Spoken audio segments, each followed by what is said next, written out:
My name is Noah Williams, and I'm a welder at Pickens Tech. I've lived in Aurora 18 years, my whole life. I was coming home after school with my sister, and on 225, and I was between the Alameda and Mississippi exit. Traffic kind of came to a sudden stop. I wasn't able to stop in time, so I went over into the emergency lane, where I came to a full stop, and then later on, a few seconds later, a semi came by and just kind of barreled into the back of me, and just been hard ever since.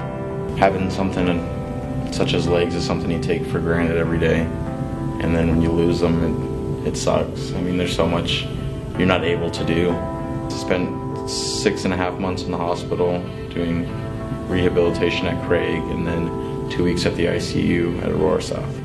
When I was down, I got just a card from Pickens in general, and everybody was wishing me the best, trying to get me to come back right away.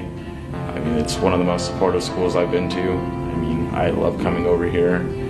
My name is Jeff Oliver. I'm a welding instructor here at Pickens Tech. Well, how I met Noah is last year he was a student of mine, and it was around this time last year actually. We built a door for Hoffman Heights Fire Department so that they can practice breaking in a door with the deadbolt and all that other stuff. Noah was a big part of that project. He was walking then, certainly. And then right around break time, he got rear-ended by that semi-truck, and he lost everything from basically his chest down. I went to the hospital a few times and visited him and gave him the picture of us all dropping off that prop door at the fire department in front of the firehouse.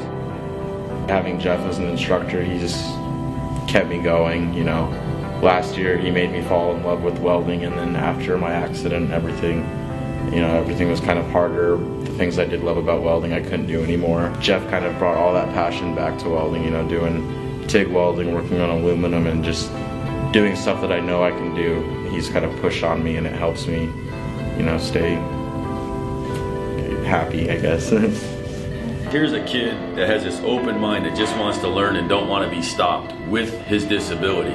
When he addressed me and told me he really wanted to come back into welding, he didn't want to give up on it, it just made me reflect, how can I help make that happen? He deserves all that. He's such a likable young man. I mean, he has something that you just gravitate towards with him. You know what? Life lessons are about getting back on the horse and still riding. You know, because we're all going to get knocked down, and we all need to get back up and keep doing it. And I think that would probably be one of the lessons you could take from this. Jeff kind of came to me one day out of nowhere and was like, well, I got a project for you. Okay? And he said, we're going to do wheelchair fencing. And there's these stands that we're making, and you roll into them, they lock your chair down. And these guys just go at it with the sword, just back and forth, and it's really cool. I mean, after we're done, we're gonna get into the stands and see what happens. I told Jeff to grab the other wheelchair from the nurse so I can kick his butt in it, but we'll see what happens. As far as the future goes, I'm hoping to be an instructor here. Hopefully, you know, maybe there's a few people I inspire in chairs to come and try it, and I can give them pointers and everything.